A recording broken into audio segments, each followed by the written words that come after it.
This is Mouth Media Network, the business of being heard.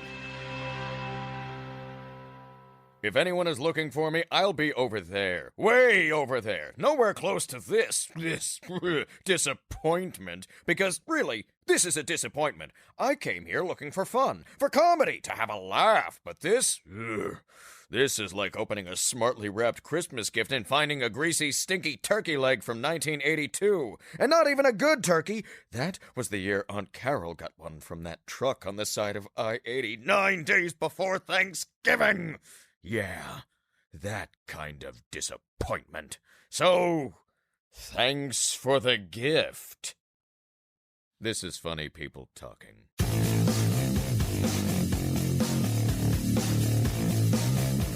Hi, I'm John Locke, former host with Marc on Monkey Radio, and I'd rather see Donald Trump in the White House for 4 more years than be on Funny People Talking. Hey, everybody, and welcome to the show, our great, big, huge, massive Thanksgiving special. I hope it's big. It might just go, but for now, we're hoping that it's big, and we're so glad you're here with us. I'm Marc Rako, one of your hosts. Also with me, my co-host, or I'm her co-host. I don't know which one, but it's Dresden Engel. Hey, Dresden. Hey, Marc. Can you see me in the screen? I'm covered in mashed potatoes in honor of our show. I love it. I'm not even going to ask you. I'm not even going to ask you why you were covered in mashed potatoes. That was going to be my question, but you have preempted me, and I love it. What I do find interesting, though, it doesn't seem to be any gravy with them. It's literally just mashed potatoes. Early in the show. Oh, it's early in the show. Because I thought maybe you were reconstructing Devil's Tower or something like in Close Encounters, but again, the night is young. It's always young. True. Good to see you. Also with us, of course, our good friend and our producer, Elsie. Hey, Else. Hi. Hi. I know you should call you Else, but I decided. No. Elsie, are you excited about Thanksgiving, Elsie? No, I don't care.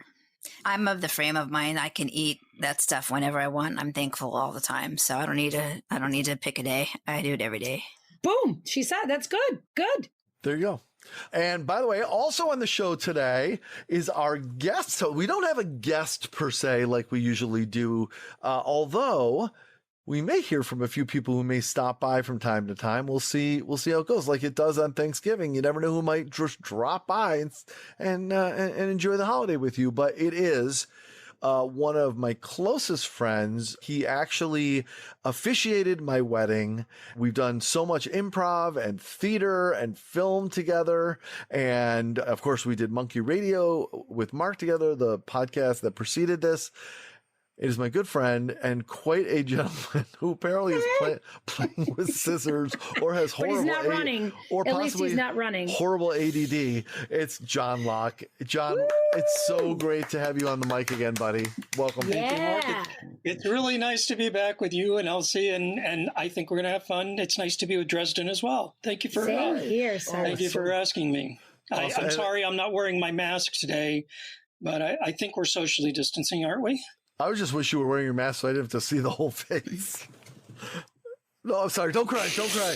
Don't cry. Love to your wife, Doreen, who's wonderful. I do like that he's wearing the rest of the Robin, as in Batman. I do. Yes. Even though he's not wearing his mask, I like that he's wearing the rest of the Robin costume. Nice look on you, babe.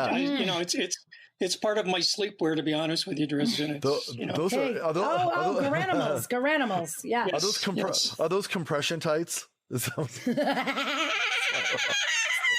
they're tight, I can tell you that. I can tell you that. Squeezing Anyway, something. good to I'm see you, just John. glad they're stretchy, if you know what I mean. I know. Well, it's Thanksgiving. Everybody needs a stretchy waistband. Big love to your wife, Doreen. She's such a sweetheart. And also, you and I recorded on Thanksgiving week some time ago in Rochester when we did Monkey Radio at my father's business, Wineworks. That's WINEWORX. Wineworks.com. They teach people how to make wine as expert vintners. Is that the word? Vintners, yes. Vintners. They're really, really, he and his partner Tony are just amazing. So actually, if you hear this and you love to learn how to make wine, you should check out wineworks.com as with an X. But we had a wonderful show there. So much fun at Wineworks, recording on location there. Right after we went and got barbecue.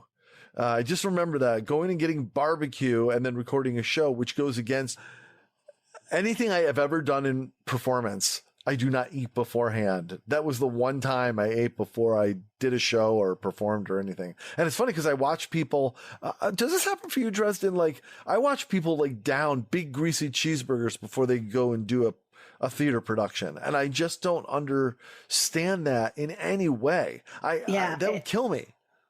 I mean, I guess if I was doing an 8-show a week thing and I just was so used to it, it would be different. But no, I mean, I don't eat the whole day and I'm not even hungry because you got the adrenaline going.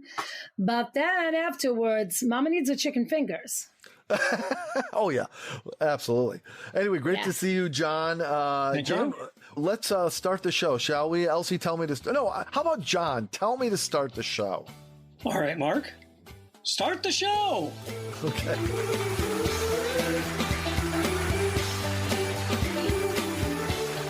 From the Mouth Media Network studios in New York City, this is Funny People Talking with Marc Rako, Dresden Engel, and Elsie.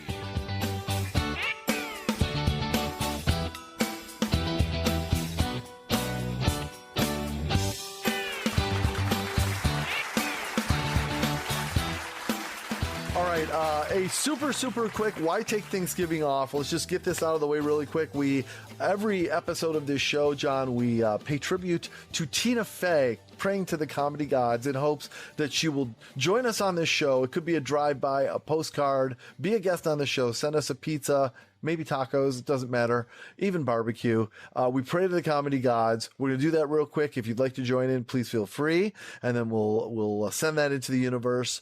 Oh, Tina Fey, please join us on the show. We love you so much. Tina Fey, send it out to the world someday. Tina Fey. I won't have to talk as much if you're here. Oh, hi, sorry. Our Tina, somewhere in New York City, Tina be thy name. That's right. Please come to the show. Don't make us beg. I love it. In the city or any other place. So, John, what are you doing these days? What are you up to?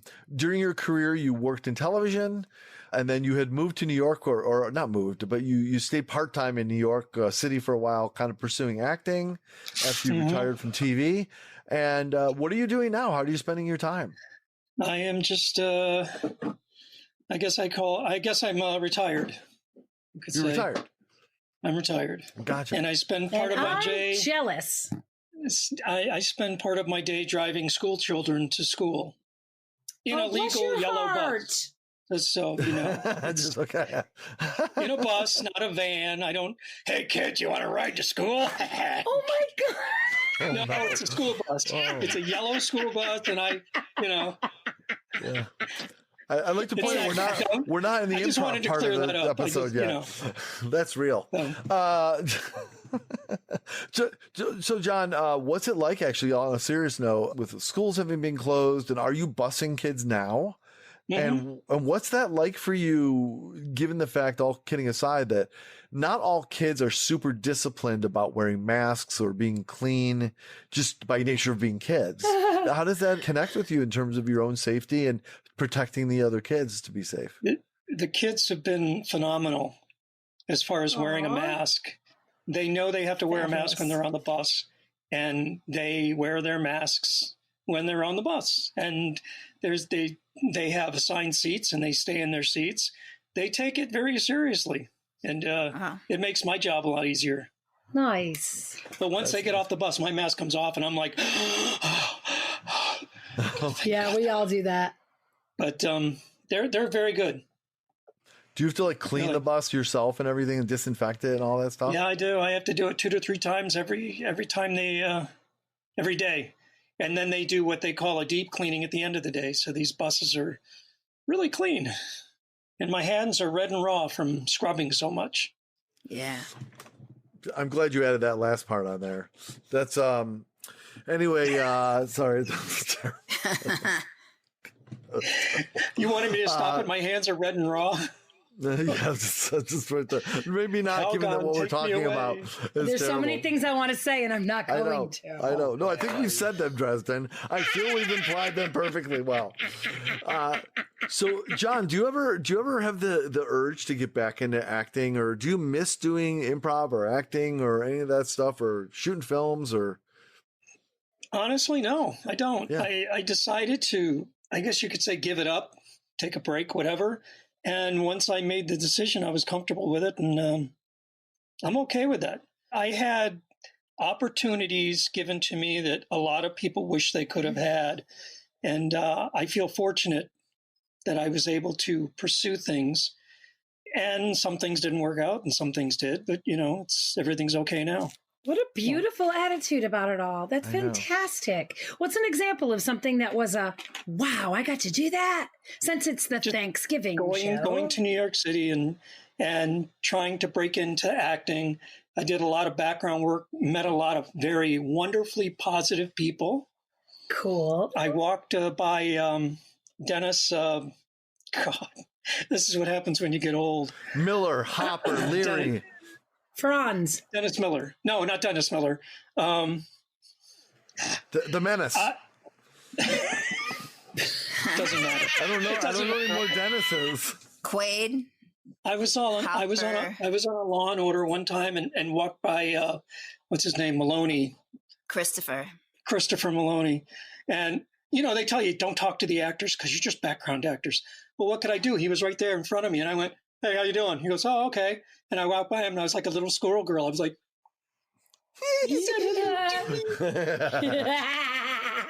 and I see him on Twitter, and I want to write to him, but then I'm going to sound like a stalker if I do that. So, what's the most exciting project that you ever were in as a performer, other than your moment with Christopher Maloney? But what was the actual like part you got to play, or the project you were in that was like, wow, this was the greatest? I think it has to be the first thing I ever did, the Elephant Man. That was great. I was in that. It was so exciting because I got to do an accent. I did two different characters, I think. Yeah. And it was a real good challenge. I will tell you guys, I'm fortunate to be on the board of Blackfriars, the theater that staged that.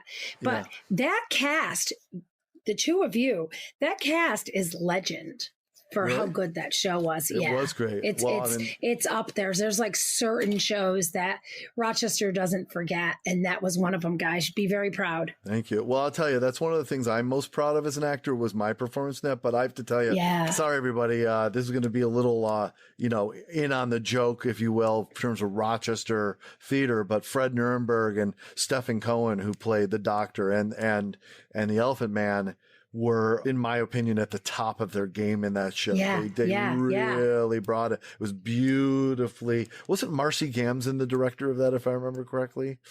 Maybe not. So, yeah. Or was that David Runzo? I can't remember. David Runzo. Looking back on it, you're not surprised. You're not surprised that it is one of those shows that Rochester's not forgotten. It was pretty freaking phenomenal. It was so earthy. There was so much grit to it. It was great. I remember just how raw that was. Anyway, so that's cool. That's so nice that you look all the way back there, and then it was just really all downhill from there. But sorry, John. No. One of the favorite things I ever did, actually, John, honest to God, is a little film you and I shot in one day called What If? And I still have that somewhere on my computer. Where John and I just said, "Hey, let's make a film," and we shot it with 2 cameras, I believe, and we did it all by ourselves. And we shot it in like an afternoon or something, and made a short film that, I don't know, it was like 10 minutes long or whatever. And it was, the game we play on this show, What If, where you kind of keep one-upping each other on what the pitch could be for a movie, whatever. It's basically that. And you just improvised your way through. We improvised our way through the entire movie, but we kept putting ourselves in sort of different locations, like it was a continuing conversation around his house, even driving in the car. And that's right, yeah. And it turned out some really guys well. get together and watch football, but not theater friends. Nope. We make Theater films. Friends, step it up. I love that film. So that's one of my favorite experiences, that we could make something that still makes me laugh today. Yeah. Do you have a copy of that? I sure do. Okay. Do you need a copy? Because I was going to say I could send it to you. Thank you. No, I appreciate that. No, I'm good. I don't delete anything. No, I'm serious. I don't delete any. I have everything I've ever done, and I have everything that my nephews have ever done. Anything I put on a film, videotape, whatever, I have a copy of it. That's very nice. You are very fastidious. Wait, I gotta talk about one other project we did in a second, but I have to ask you, do you have the shirt that I wore in that film? Because I can't find it. I'm serious. I can't find the shirt I wore. I'll have to look at it to see what you were wearing, but it's a black jersey. Anyway.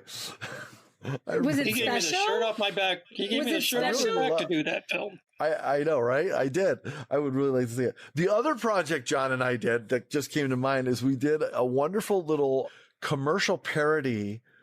So for those who don't know this, in Rochester, a number of years ago, there was this incredibly gigantic project called the Fast Ferry. And Rochester, New York. That was my nickname. If I've ever become a drag queen, that's my nickname. Fast Ferry. Yeah. It's not how long it takes me to get ready. Let me just tell you that. Boom. So the Fast Ferry, a fast ship, a ferry that was supposed to traverse Lake Ontario between Rochester and Toronto. And my take on it, my memory of it is that, there was just this incredible amount of infrastructure done, building, fixing the port, of course, buying the many tens of $1 million boat and all this stuff. And then it was such a gigantic, massive, horrible flop because basically, and this again is my take on it, it's almost as if they said, what if we should tell Toronto about this and make sure they're ready on their side? Hey, I wonder if anyone in Rochester actually wants to ride this thing. Oh, hey, we were going to make a lot of our money transporting tractor trailers over on the boat. Maybe we should make sure we've got all the international customs documentation. That was the biggest problem. That was the biggest problem. The third one you just said. Yeah, that was what really ruined the whole thing because that was a lot of the economics and they couldn't do it. The thing ended up basically being a massive black eye in the moment, and they ended up selling the ferry at an auction for, I wouldn't say pennies on the dollars, but a big loss. And it's funny because the whole thing, even when the ferry was on its way to Rochester, it had an accident and dented the boat or something like that. Even just getting it delivered right from the beginning, it was a big flop. So John and I made a commercial where I'm like one of those car salesmen that's like, come on down, we've got cars on our lot, $24.95. It's only $199. Oh my God! I would like to say right now that Marc improvised the entire 30, and it was pretty much 30 seconds, wasn't it? He improvised that entire thing. We were standing over by where the Fast Ferry used to dock, and he's like going, I got to do this, I got to do that. And he's like, okay, I think I got it. And he banged it out in nothing. And it was just like, wow, what did you just do? And then we went back and, we added, as we were talking about it, we added some things like the free copy of Home Alone on video. So good. Just the fact, Home Alone 2. You could invite you and 700 of your friends. That's right. Actually, if since you save everything, could John, could you find that maybe, and we could play the audio of his pitch? Actually, it's online. I'm going to play it right now. Yay! Hiya, folks. Mike Charlotte from Charlotte Boats and Baits here with the deal of a century at the Rochester Port to Nowhere. We got a 2003 Astral Fast Ferry. You know what's fast about it? How fast we're going to sell it. It's got 4 diesel engines, 2 movie theaters. We'll throw in a copy of Home Alone on VHS. Joystick control fits you and 699 of your friends. Come on down to Mike Charlotte's Boats and Baits and we'll work out a deal. Here's what the deal's going to look like. APR financing, 10% down. We'll throw in 2 oil changes for nothing. Total price, $249, $999.95 a month for 5 years. Beat that! Here we go, folks. Come on down or call me at 555-3344. 555-3344 or come on down! Mike Charlotte's Boats and Baits. Come on down. Mike Shalat. All right, that was awesome. My favorite part was the 249.999.95 for 5 years. Oh my God, that was fantastic. We never got any offers, though. That was the sad thing. It was a sad thing. It was fun. I love doing that little song at the end with your little keyboard that we made. Your keyboard. We went over to your house and did that. No, we added it went at over your house. I brought over the keyboard and we added it at your house. Yeah, and we cut the audio and then we threw the whole thing together. Oh, is that what it is? Okay. Anyway, yeah. That was we spent a whole day doing that damn thing. That was really productive, but we had a good time. It was fun. But like I said, most guys play sports, scratch themselves and eat Doritos. You guys make fun bits. And scratch ourselves and eat Doritos. And that was probably the second. That was probably the second most fun thing I've ever done, acting-wise. It was fun. All right. Speaking of eating. We'll just take it's better than eating Doritos and scratching yourself. That's right. Because then you're gonna have the orange powder where you don't want the orange powder. Anyway. I love that so much. I love that. Oh my gosh. You know, for years, like 3 years, I had on my resume that I was a member of the Fast Ferry Marketing Task Force. And then I deleted it as fast as I could.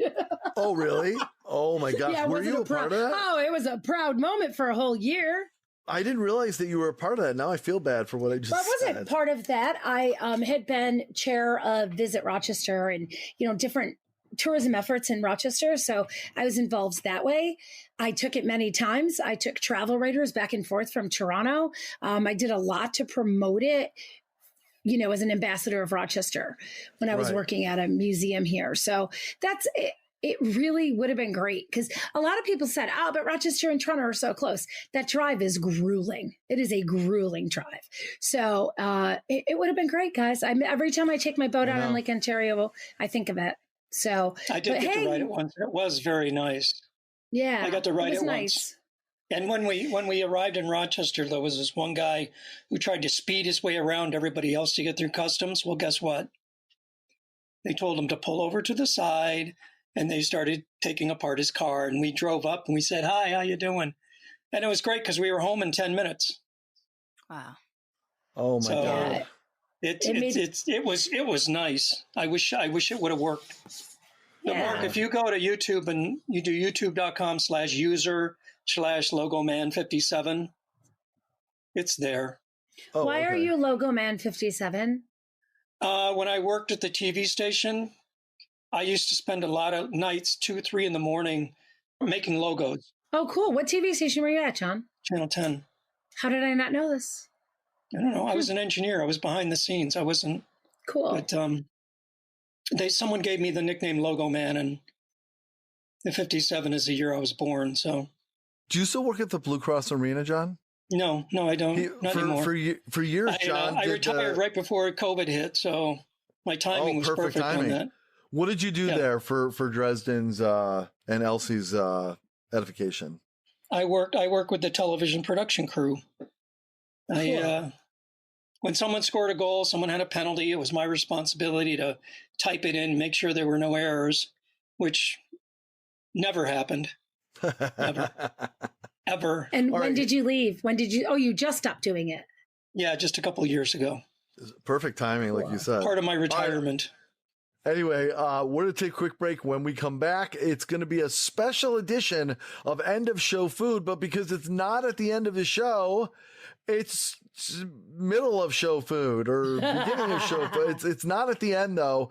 And I can tell you, we talked about this on the show a number of weeks or months ago. And Elsie said she had been desperately trying to track something down, couldn't find it, contacted the company. I don't know if you remember this, Dresden. And then finally, somehow, some way, she was able to have success, and she unveils it here. She has sent it to each of us for us to open it at the same time and find out what it is.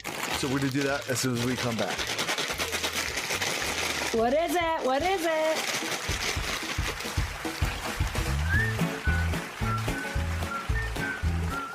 Sure, this is a podcast, assuming you use Dr. Evil-style air quotes, and have a tiny version of your podcast standing right next to you, then sure, it's a podcast. And also, this is Funny People Talking.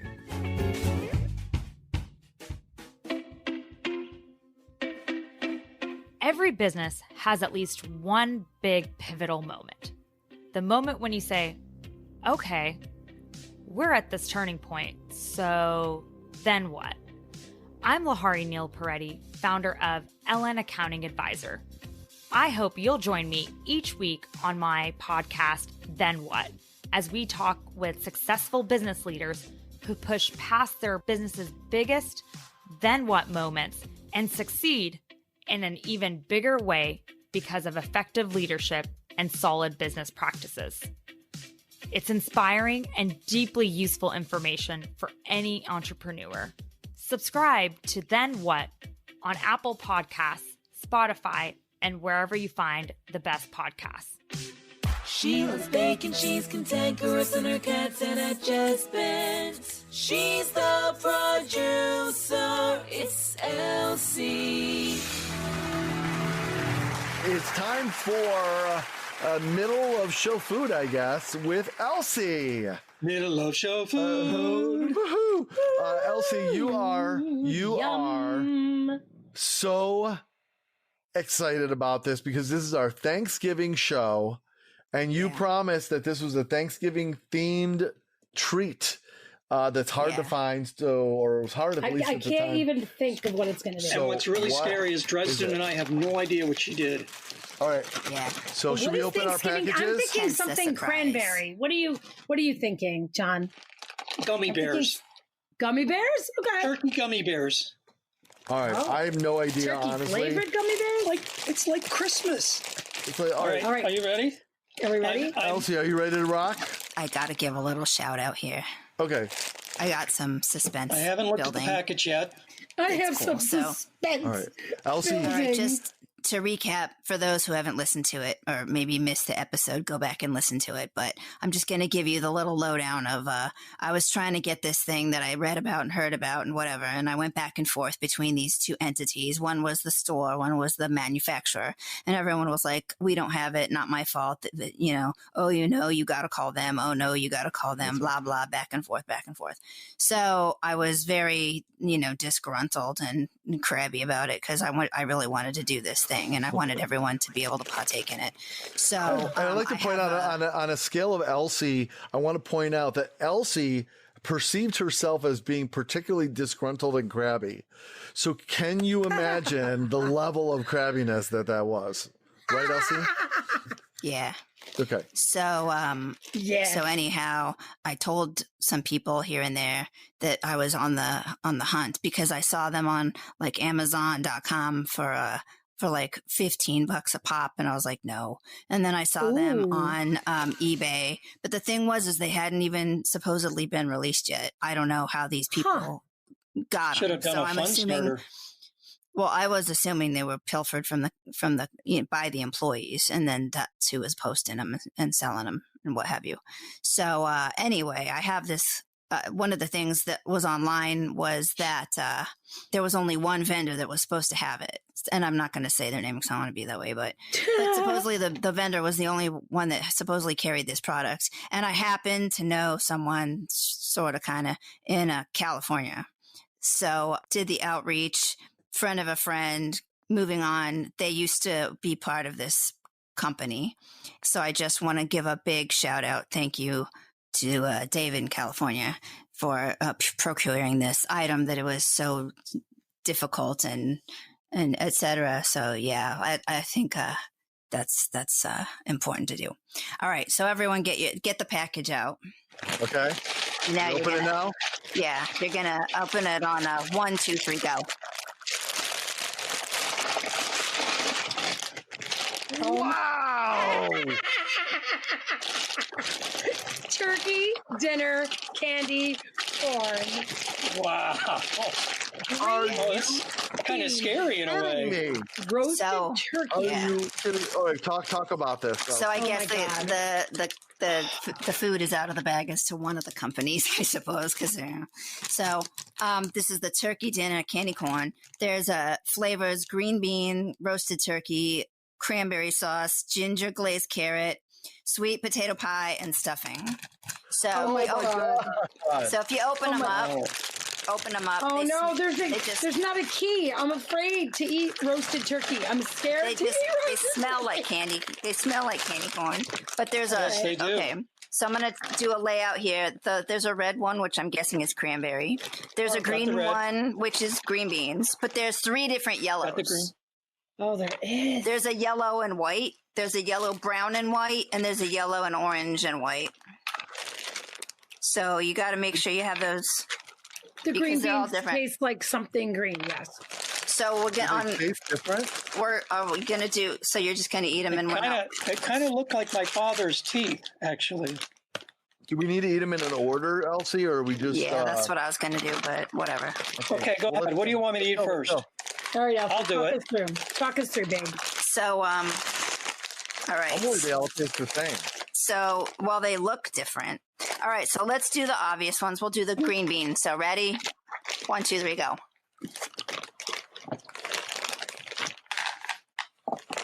It does taste different than a regular candy corn. It totally does. Like your brain's telling you it's supposed to taste like candy corn, but my body's like, girl, you're eating vegetables. High five. And I'm like, psych. I have to say, I don't know if I would taste it and go, oh my God, it's green beans, but you're telling me it's supposed to be green beans? And I go, okay, I can kind of see that. I don't taste green beans, but it just tastes different. A little off to me. Yeah. All right, what's next one, Elsie? I think the aftertaste has a little more going on, but it's subtle. All right, now let's do the next obvious. Yeah, cleanse your palate. Cleanse your palate if you must. By the way, I'm so happy we can share Thanksgiving quote dinner unquote. Oh together. Yeah, that's right. The audience doesn't know that I mailed this stuff, so everyone has it. So that's why we were all open it and stuff. So, ready with red. All right, so the next one, let's do red because it's obvious, and that is cranberry. So let's go. 1, 2, 3, go. Not good. Not it's good. It's sweet, but then they hit you with the bitter. My wife loves cranberry. She's going to pick all the red ones out of there. I like that. It's good. Hey, John, how many points is each one of these on WW? There is 0 fat in these things, but a lot of carbs. So great. Probably, let's see, 11 servings per 15 pieces. I'm going to go with about 7 or 8 points, maybe. There you go. I don't know. I'm not with Weight Watchers anymore, Mark, so I can't scan it. And gotcha. Get the right you can thing. eat all you want. Let's do the white and the kind of brownish one. Okay. White? Yeah. That's the one that looks most like a fang to me. I'm going to guess that one's the turkey because it's the brownest. So I'm afraid. Okay. I'm afraid of turkey. All right, let's do it. 1, 2, 3, go. Oh, yeah, that's gravy. It tastes like gravy. Yeah. It does taste like gravy. Yeah, it's gravy. That's amazing. I mean, I feel like the round girl, Violet, in Willy Wonka, where she's like, oh, here comes the soup. That's what it is. That's exactly what it is. So all right. Now let's do the white and the orange, like this one. Okay. All right, ready? It's got to be either the ginger glazed carrot or the sweet potato pie. All right, so 1, 2, 3, go. Hold on, we have a guest. Just a moment. A pause in the game. Someone is coming on. Hello, everybody. Oh my gosh. Oh my God.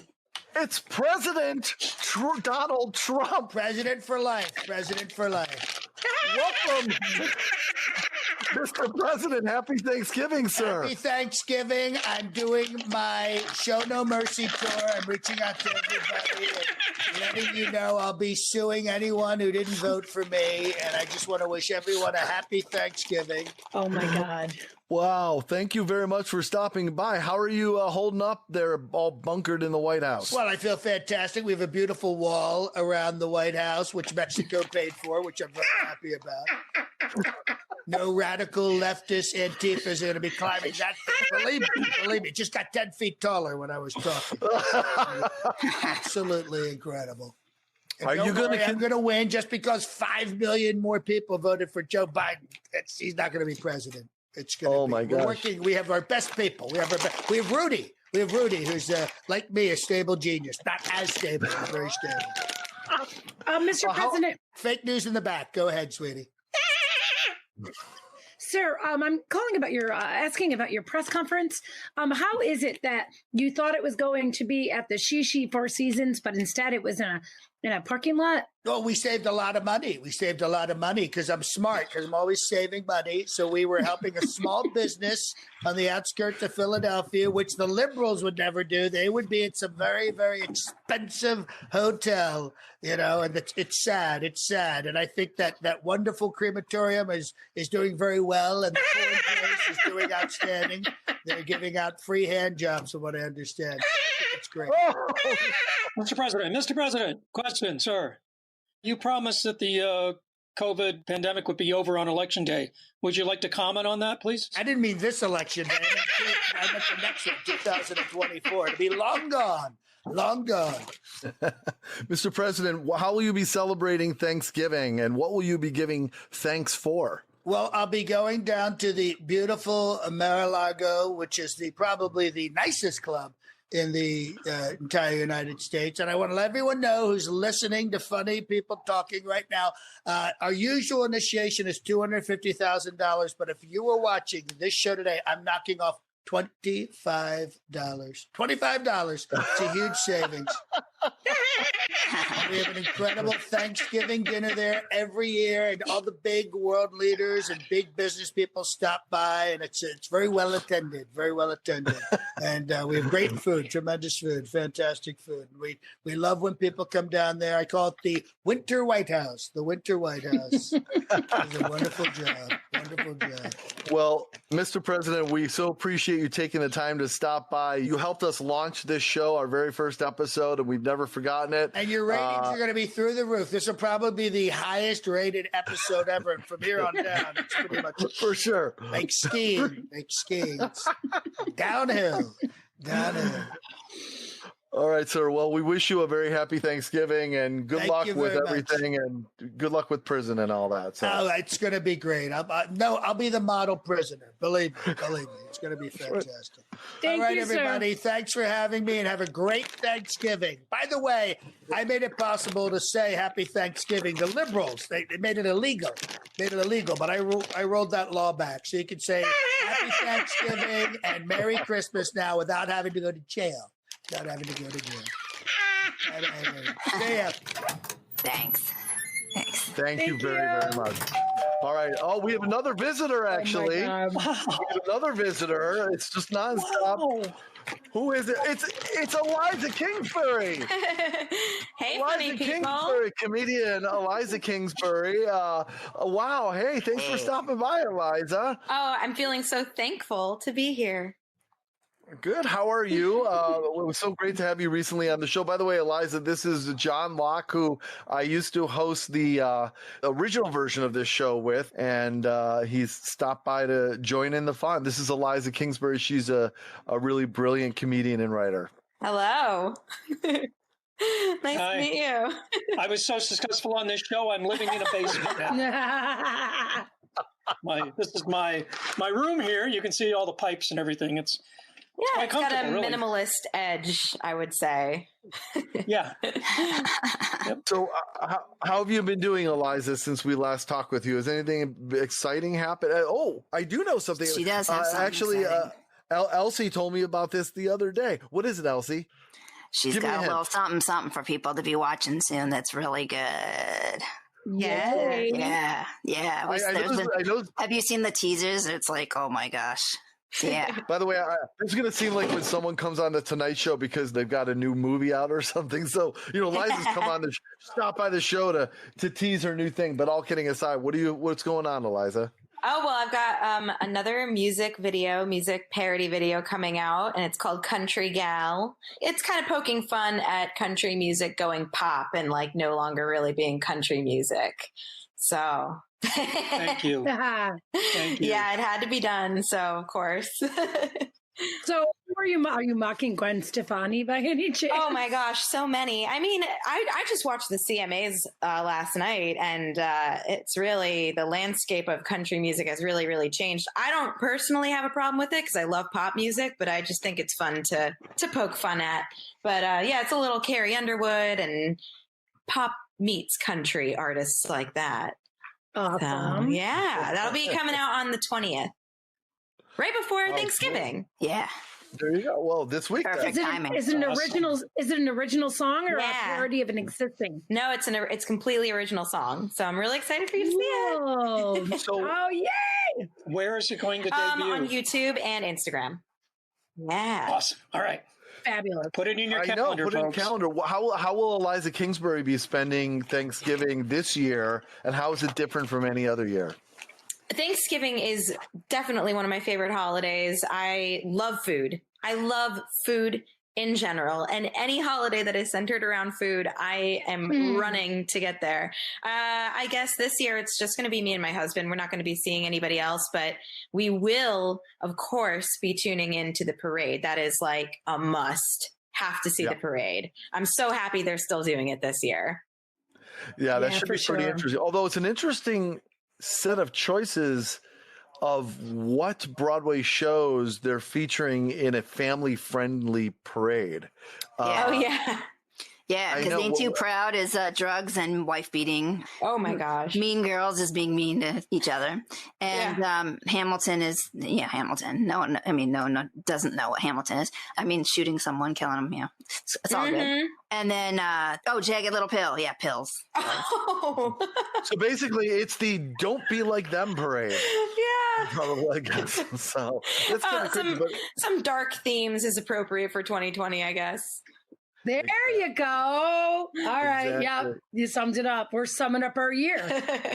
So Eliza, death, pills, and beatings. Exactly. Right before you called, we are digging into this little sneak peek, the Brock's turkey dinner candy corns. Have you heard of these? I have, yeah. We are enjoying them one by one right now. We've gotten through several of them, and they are actually kind of interesting and extraordinary. It's like having a Thanksgiving meal, as Dresden pointed out, a little bit like who in Willy Wonka? Dresden? Not Veruca. Violet. Oh my God. Violet Beauregard. Yeah. So we're having a little She's bit. She's like, it's the roast beef. So there's coming up, tomato soup, green bean. There's It's not your parents' candy corn. Yeah. We've already had the turkey and stuffing with gravy. Ooh, how's that? It tasted just like gravy. It really was there's interesting. the ginger candy carrots, which tasted like ginger, and then we have two more. Which one of them is going to be sweet potato pie and I think it's just the right amount of synthetic chemicals, just the right blend. So. There's no dessert. It's all in this dessert. Cranberry. Yeah. Cranberry. You mean like pumpkin pie or something? Dessert. Chocolate. Yeah. Chocolate pie. Apple pie. Yeah. You gotta try another. I want a whole bag of chocolate pie. Well, maybe they don't want any competition for candy corn. They want you to be thinking about, this is dessert. So anyway. I'm a little afraid of some of it, but I'm so intrigued. It kind of makes me think of the Jetsons, if some of you might remember the shows where the food just came out in little pills and you took them. It's also a bit like Harry Potter, the little every flavor beans. Yeah. That's it. Interesting. Would you like another slice of turkey, honey? Oh no, I'm full. I'm full. I can't eat another one. I've already had 2 of them. I got to save some room for dessert. I saw recently the history of candy corns. I think they used to be called something like chicken feed or something like that. Yeah. They reminded whoever made them of chicken feed, and then I can't get the gravy taste out of my mouth. Ooh. No offense, but I'm kind of dying over here. Okay. Should we eat the last 2? Yeah, let's do. Yeah, eat another. I gotta witness this. All right, so let's do this. Yellow and orange. 1, 2, 3, go. Bottoms up. I think that's stuffing. No, that's sweet potato pie. Okay. No, that's no. That's the ginger. That is carrot. Oh yeah. Okay. Got that ginger. The aftertaste. I don't know which one is. It should have like a key on the back, like they do. It's really bad with the like candies. Russell Stover and stuff like that. Russell or whatever, Stover. whoever it is that does those little this is what it looks like. This is what it is. All right, last one. I went to a wine tasting once, and they told me about the floral notes and the oak and all this. I just drank. I didn't care. And the same thing with this. All I taste is sugar. I'm sorry, guys. I don't taste the peas and the carrots. That's a sign of COVID. Gravy. That's a sign of COVID. But I'm going to keep eating them because they're good. All right. Well, you know what? Could you do me a favor? Could you have Doreen weigh in on this later? Will you write to us and let us know what she says? I could go get her right now if you want me to. Honestly, if she's cool with that, yeah, bring her. One thing I have to say, I'm actually looking online right now, looking for some sort of key to this, and there does not seem to be one readily available, which I think is a major marketing faux pas on the part of Brock's. So yeah, you'd think that they would list all of the flavors. I'm really surprised they don't understand. That would be marketing faux pas number 2. Exactly. They should have never only sent it to one store that didn't ever put them out for half of their locations. That was marketing faux pas number 1. But thanks to David, we got them. Thank you, David in California. I already ate all the cranberries, I'll admit. Oh, there was cranberry. I was going to say, I was on with the cranberry for sure. There was like 6. There was only like 6, and I ate them all. This is the end of the okay. This. Cranberry's the best side dish after all. It really is. Because I told her you love cranberry, and I can't taste anything out of any of these. So, Doreen, we're worried your husband has COVID because he can't taste. Yeah, that's maybe you should. I'm not trying to poke fun. Hi, Doreen. A little shorter than me, so. I just got done eating. Let me try something else because I just got done eating potato chips. This is embarrassing. Could also try combining a turkey leg and a cranberry. Oh my God. There you go. God. Now you're thinking. That's it. I'm getting tested tomorrow. I think you should. You're scaring me. I can't taste anything. You can't taste it. Are you being serious at all, John? I really, mostly it's sugar. They do taste a little bit different. No, I can taste the turkey. Yeah. She can taste the turkey. Yeah, I don't taste that much of gravy. it. The cranberry I can kind of get. What was Maybe the green beans? beans? No taste. Oh, green beans. No. It's like Jolly Belly. That's right. Maybe, I don't know, John, I think you just have no taste. So, but yeah, why don't you take those upstairs and this is try amazing. Anyway. Thank you. So, all right, here's the big, I gotta get off the big vote now. We just need a rating on the scale of turkeys. Turkeys, yeah. Just for Thanksgiving, we'll change it to turkeys. How many turkeys do you give this overall? On account of how many? As many as you Let's want. start with you. Yeah. Oh, I'd give it 10 turkeys because I can't believe it tastes like turkey. I can't believe it tastes like butter. 10 out of 10 turkeys. That's strong. Doreen, John?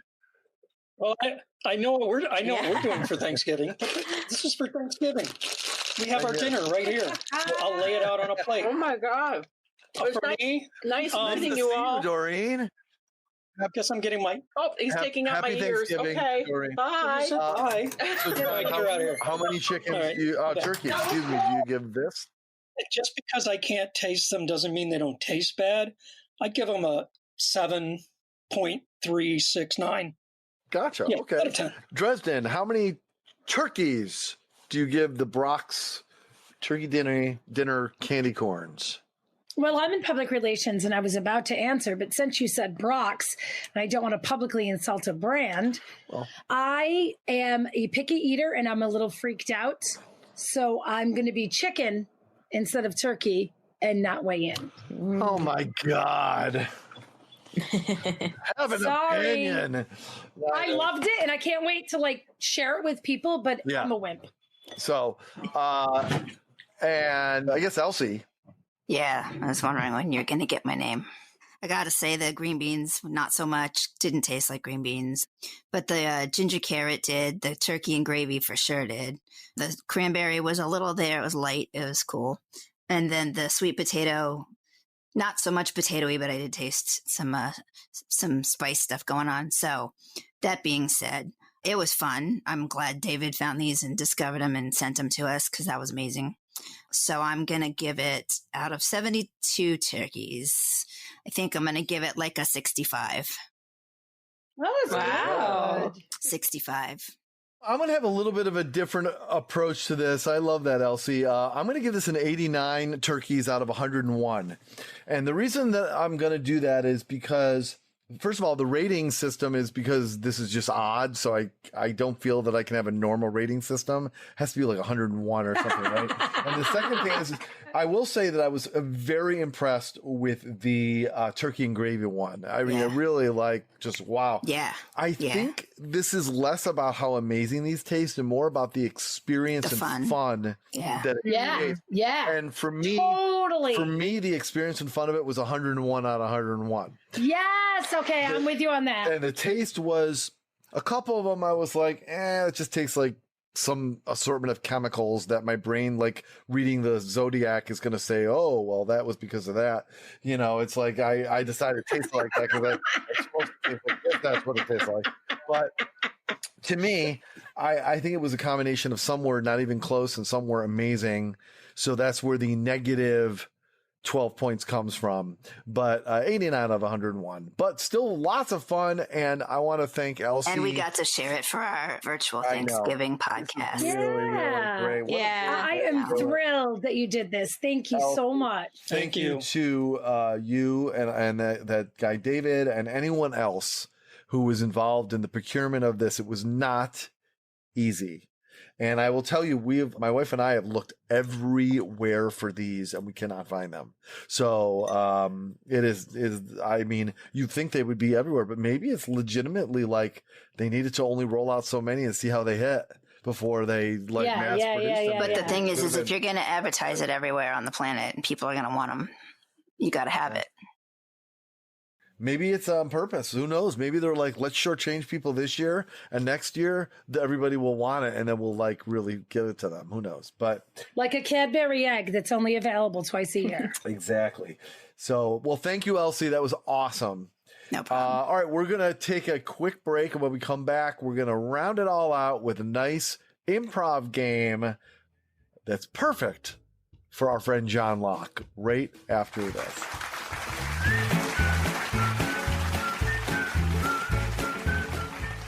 Make sure to follow us on Instagram at Funny People Talking and Elsie at Elsie the Producer.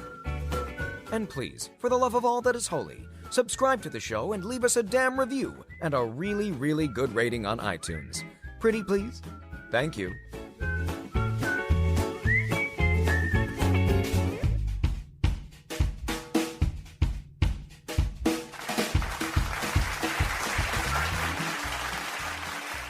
All right, everybody, welcome back to our final segment of this Thanksgiving episode. And we're going to round it out by doing one of our very favorite things, and that is to play an improv game. And now, an improvisational comedy game. And I figured, what better improv game to play with John Locke than, you guessed it, What If? So What If is one of our favorite games, and it's a game where basically you pitch a TV show or a film or an advertising campaign or whatever else you can pitch, or even candy, whatever. And then someone else, the person you're pitching with, loves what you're pitching, but maybe they have a little bit of an input and might want to make a slight change. And by the time you go back and forth a few times, it doesn't resemble what you started with, but everyone thinks it's the best idea anyway. So that is What If. John, why don't you and I start it out? Why not? Because I just personally want to play with you again. So, Dresden, would you be kind enough to tell us what we are pitching? What kind of thing are we pitching? And Elsie, you give us something to base the pitch around. Some idea or concept or character. All right, you are pitching the fact that they should have ice sculptures year-round. Okay, got it. Or pitching ice sculptures year-round, and I guess there isn't a lot of room there for Elsie to... Now I can say what the ice sculptures are of. Okay, go ahead. So the ice sculptures are of the different forms of bacteria. Awesome. Great. Okay. John, you want to pitch or catch? Starting out. All right, Mr. Locke, I'm so excited to hear your pitch. The mayor's office doesn't often make time for this kind of thing, but we've heard your reputation, so this better be good. Well, thank you, Mr. Rego. I've lived in this city for over 25 years, and every summer as I'm walking through Times Square, admiring all the beauty of everything there's one thing that's missing: ice sculptures. Okay. And I thought to myself, there has to be a way. There has to be a way to have ice sculptures year-round in Times Square. Yes.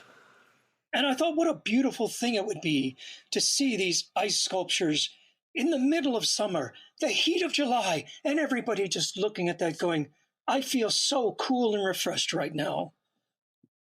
So I'd like to propose that we have ice sculptures in Times Square year-round. Okay, that's a really interesting idea. Well, I think that's interesting, and certainly I think it would help in the summer. It would cool people down, I guess. What were you proposing the ice sculptures be of? Well, something to make people feel comfortable, to feel loved and warm. I was thinking maybe bacteria. Interesting. Bacteria is round. They're usually so perfectly shaped with all their little bacteria things sticking out of their little nuclei. Yes. Well, I want to give you some props here that certainly bacteria is a universal theme.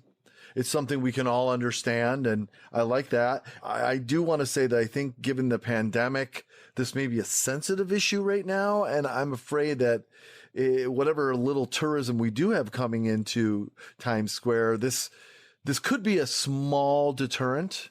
So I just like to propose, I do like the idea of the ice sculptures, but what if, just hear me out here, what if instead of ice, they were made of Jell-O? So we could help feed the homeless a little bit. And what if instead of bacteria, although that's interesting, they were the shape of Broadway characters? So you got like a SpongeBob SquarePants, and you've got an Elsa from Frozen, ironically enough. And then it's kind of like bringing Broadway back while feeding the homeless and not scaring people away with bacteria. That's an interesting way to look at it. I mean, if someone was thirsty, the Jell-O wouldn't quench their thirst. I like the Broadway characters, but what if instead of Jell-O we used, I don't know, how about mayonnaise? Mayonnaise is the beauty of mayonnaise formed in the shape of a Broadway character. However, I don't know if Broadway character is really the thing to do. I'm thinking more like aardvarks. Aardvarks. Mayonnaise aardvarks. And they would be set around Times Square in different places, and people could see them, admire them. Maybe we could do different kinds of mayonnaise. There's low-fat mayonnaise, there's salt-free mayonnaise, so people could get an idea of what the different aardvarks would be like. John, I love something you've hit on here so much, and that is the mayonnaise. That you have inspired me. So one final response to you, and then I think maybe we've got it. I love the mayonnaise. The aardvarks, they're interesting. I do appreciate that they're made of meat, which kind of made me think about other meat, which made me think of little mayonnaise tongue sticking out. You have to see that. A little mayonnaise tongue. Tongue is definitely the direction I'm thinking. So what I'm thinking is, what if instead of aardvarks, we made gigantic, actually edible sandwiches. Sandwiches are a good 10 or 12 feet long, about 6 feet high, using massive amounts of mayonnaise. And this way, we could actually still feed the homeless. It probably would attract tourism, because I'm thinking like, pop by the Swatch store, grab a nosh, go down the street, get another nosh from a different kind of sandwich. It's just great. We could probably get Hellman's to sponsor this in like 2 seconds. What a great ad for them. Can we make the sandwiches, can we at least cut them into the form of like pickle shapes? Only if we cut the crust off too, because that a lot of people don't like the crust. Exactly. That's yes. Cut the Done. crust off. Sold. That's it. Gonna happen. Congratulations. Thank All right, you. and that's I love what it. if. All right. So, Yeah, yay, nice. thank you. All right. So, John, let's have Dresden and Elsie give it a go. Why don't you give them a type of pitch that they're going to give? Actually, I'll give the pitch, and then you say John, you say what the nature of the pitch is going to be. So, I'm going to propose a summer blockbuster movie. And John, what would be the starting point of the pitch for the summer blockbuster movie? It could be who's in it. It could be what it's about. It could be a theme. It's about shoes. A summer blockbuster major motion picture about shoes. Take it away. Shoes. Okay. Elsie, catch your pitch. I'll go. Yeah, go for it. Okay. Hey. So thank you so much for taking this meeting. I really appreciate it. I, thought this was going to be an indie film that I was working on, but the fact that someone of your esteem at a studio is willing to talk with me, I really appreciate that. So, there's so many summer films, right? People get killed. I know what you did last summer. I know what you did this summer. I know what you did in the freaking fall. You know what I'm saying? So there's all kinds of crazy movies out there. This one isn't going to have scary guys wearing hockey masks. This one's not going to have girls in thongs. Okay. This one's not going to be what you would expect a summer blockbuster to have. You're not going to believe what this one's going to have. Hiding behind a closet door when you least expect it. All there, right there waiting. Open the closet door. What do they see? Shoes! Shoes in the closet. You didn't think that's what I was going to say, did you? Not. It's going to be amazing. It's going to be amazing. I mean, we're going to show people in stores. Then, the variety of locations. There's malls, there's strip plazas. There's the options are unbelievable. We could even go to Goodwill. Yeah. Because there's used shoes, right? Used shoes. Yeah. I'm dying to hear your thoughts. Okay, I kind of, now that you've told me, I've digested it, and this is so this is a thriller. You're saying, yeah? Well, I'm excited. Okay. I'm thrilled. All right, so if we're gonna go on that theme of behind the door shoes, then I want to take it further. We need to flesh this out. Okay. So the shoes from Goodwill are haunted. They're the shoes that people have cleaned out of dead people's closets. Oh, wow. And the only way that anyone can be saved is by calling on Imelda Marcos.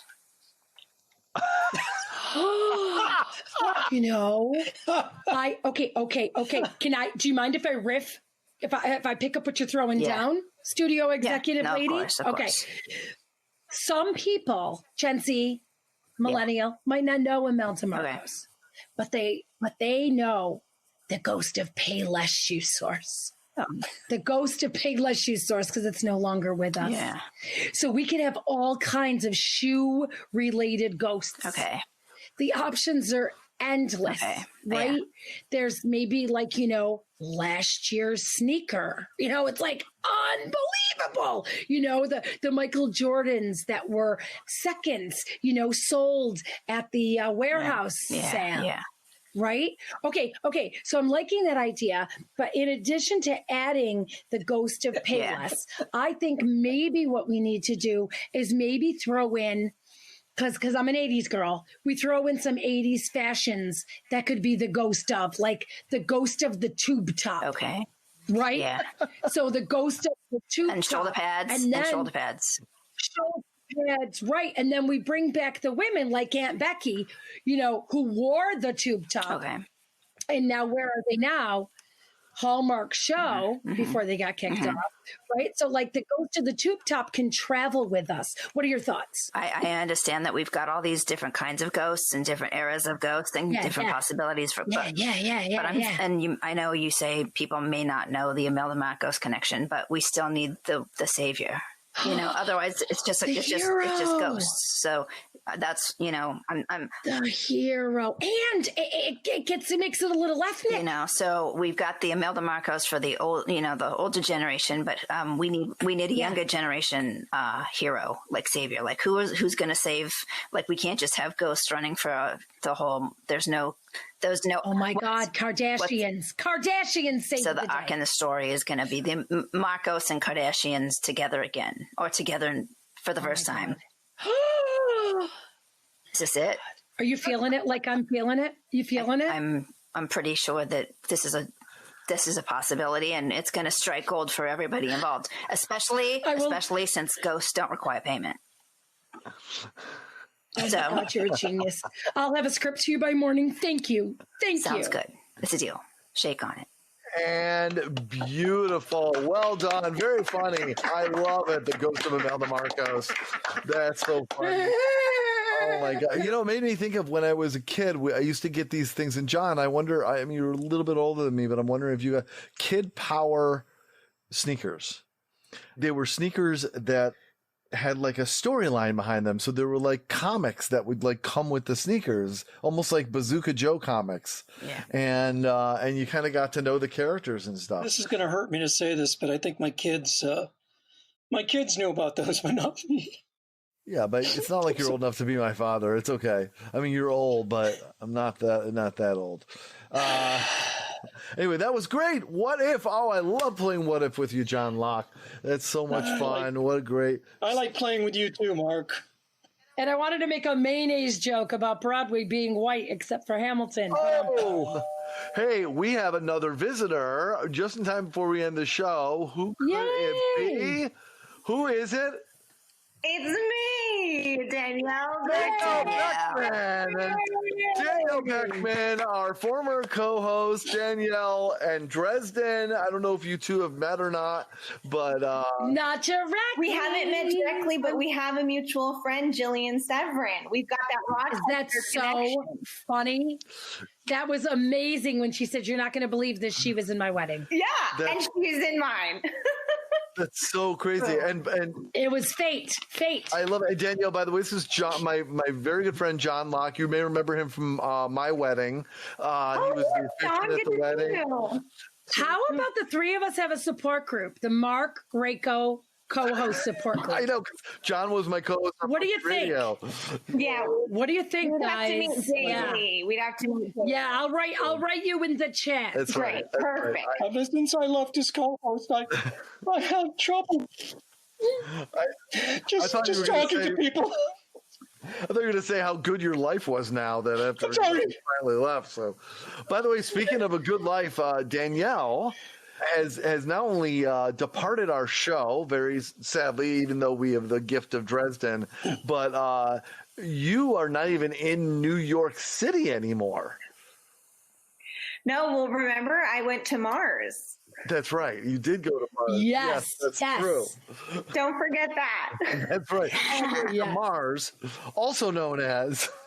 also known as Los Angeles. I mean, Kanye's here, Kanye's there. So exactly. So how are you doing? How are you guys adapting to the new... I know you grew up in Los Angeles area, right? Yeah, well, I actually grew up in San Diego and then Orange County. So I've never lived in LA as an adult. And so I was in New York for 12 and a half years. And now I'm here in LA. I'm like a boomerang. I'm like, it's like, hoo, hoo, hoo, hoo, hoo, and now I'm back. But yeah, we're doing well. I mean, there's boxes everywhere. I'm not showing you any of the carnage. But Mark, I did get something very. Hold on, it's right here. Okay, I know what it's gonna be. I know what it's gonna be. It's a beautiful day there in Los Angeles. I didn't know that. What the hell is that? Cereal. It is Star Wars Mandalorian cereal. Oh my God. The child of Baby Yoda. Oh my God. Oh my God. Oh my gosh. Yeah. Did you try it? Did you eat it? Open the box. I ordered 4 boxes specifically. I had them delivered to my mom's house, and she just brought them yesterday. They taste, because Mark, I know you love cereal. I know how this goes. Elsie, you too. It tastes like, I know you love your mashups of cereals. There are little mini marshmallows in it. You can see. So that's a little Lucky Charms-esque. But then the circles are like Kicks, but with a palette of Tricks. So it's like if you had Tricks, and Kicks all in one, that's what you're getting. It's a fruity flavor. Wow. It's a fruity flavor. It is, yes. Weird. Kind of like the Star Wars saga. You know, each set of 3 films is just a little different. But they're all part of the same thing. A little Disney, a little edgy. You never know. Right. But have you guys seen the 2nd season of Mandalorian yet? So far, okay, yeah. so do you get the circles? Yes. Oh, it's yes. Like, I don't want to ruin it. Yeah. You know what those circles remind me of? If anyone has seen it, they remind me of the bubbles in bubble tea, the Boba. or Boba, yeah. Boba, yeah, I love it. Boba Fett, I just got it. I know. Well, I know. Have you seen any of the Mandalorian at all, John? Do you like Star Wars in general at all? I've seen all 9 films. It's very good. The show's very good. Yeah. We watched them all in order. That's awesome. Wow. Because that's the way to do it. There's an order called the Machete Order. Have you heard that one? It's like you skip 1 and 2, and you go 4, 5, 6, and then you go 2, 3, or I don't know. Really? No, I thought there was. I went more chronologically, where you do the movies, and in between the movies, like there's all those little other movies they did or TV shows. Yeah. Like Star Wars Holiday Special, or you didn't watch that at all? It's horrible. My friend did Jake Cannavale, my friend, he's Bobby Cannavale's son. He's in Mandalorian season 1. He plays the sort of con artist guy. And then I won't say what happens to him at the end. But okay. So you already have an acting gig already. You've been out there for what, like a week or 2? Yeah, girl. The second day I was here, I got a job on this new series called Carcerum, starring Jane Lynch, and it is a audio drama. Yeah, a dear friend of mine from college is the writer and producer, and they have their own studio in North Hollywood next to, I'm still getting to know the Valley. I'm in the Valley right now, by the way. And so I got to go into the studio and do some fun, medieval shouting and yelling and stuff like that. All the things I love. Wow, that's fantastic. God bless you. That's amazing.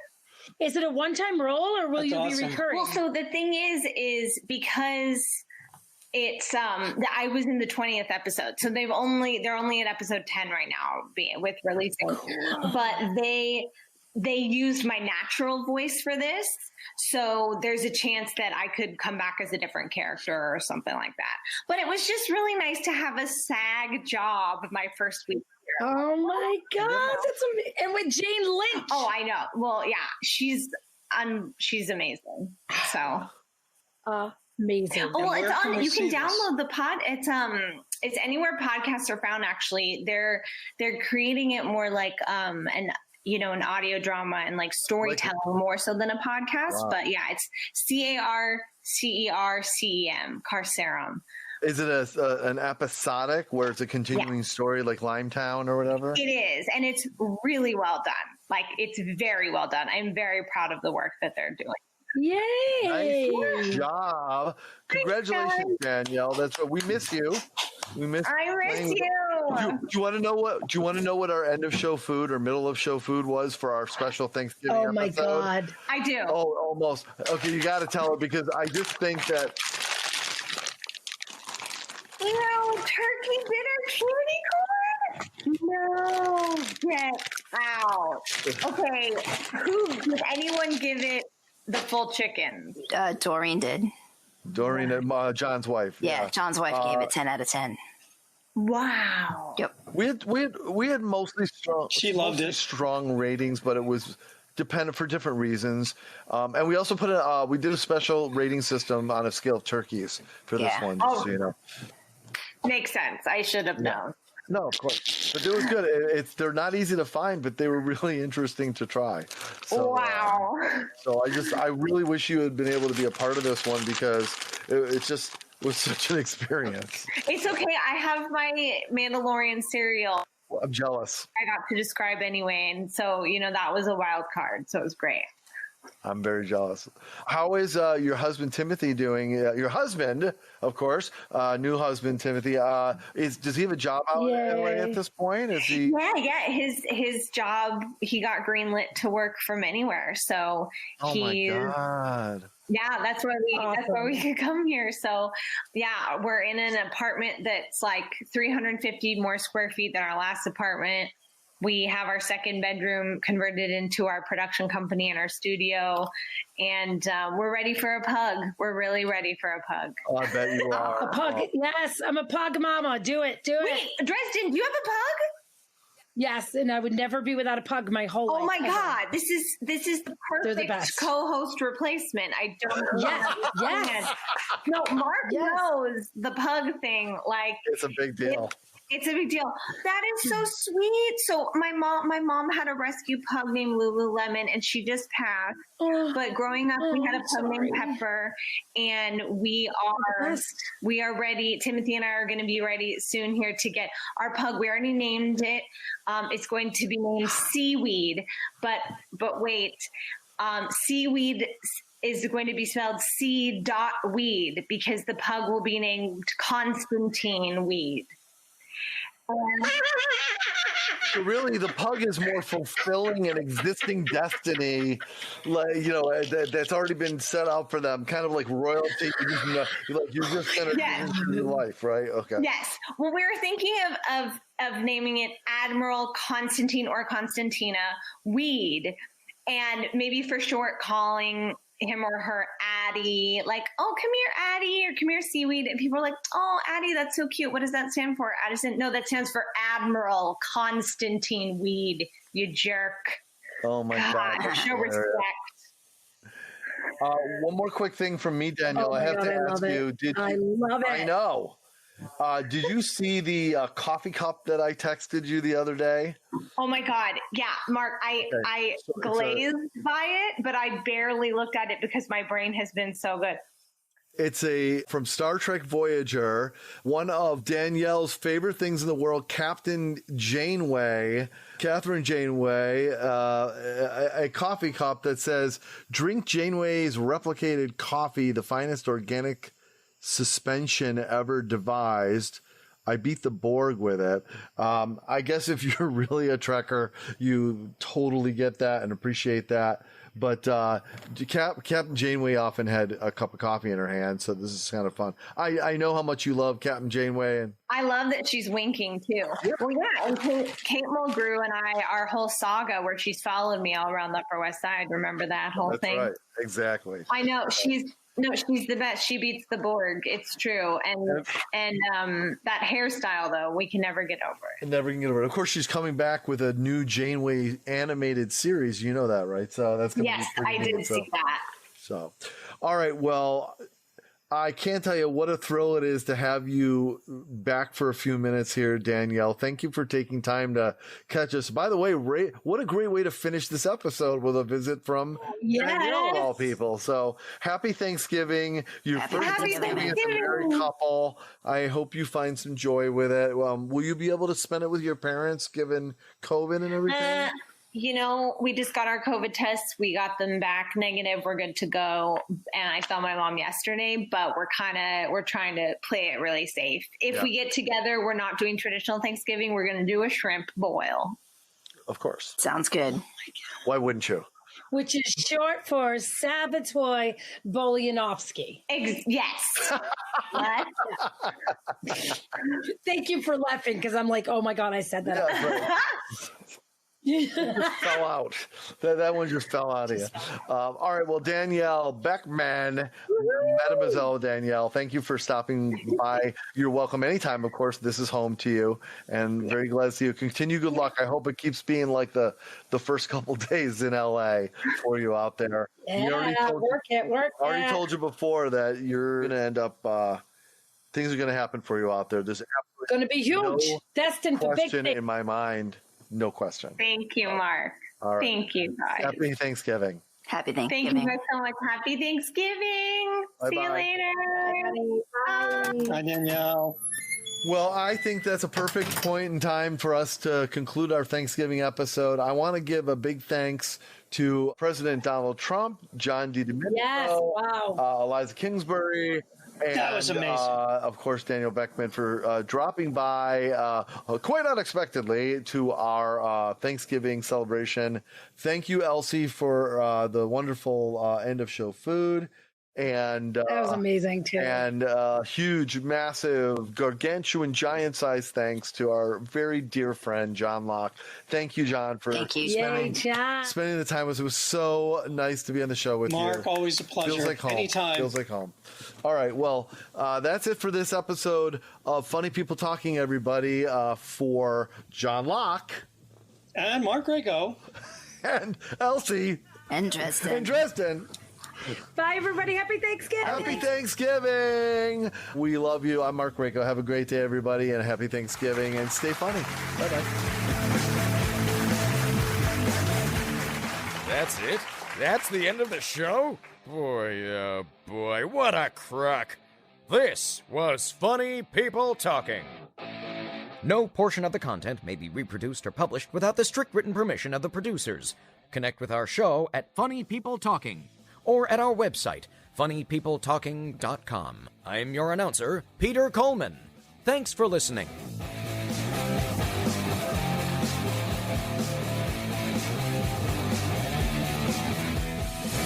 This is Mouth Media Network, the business of being heard.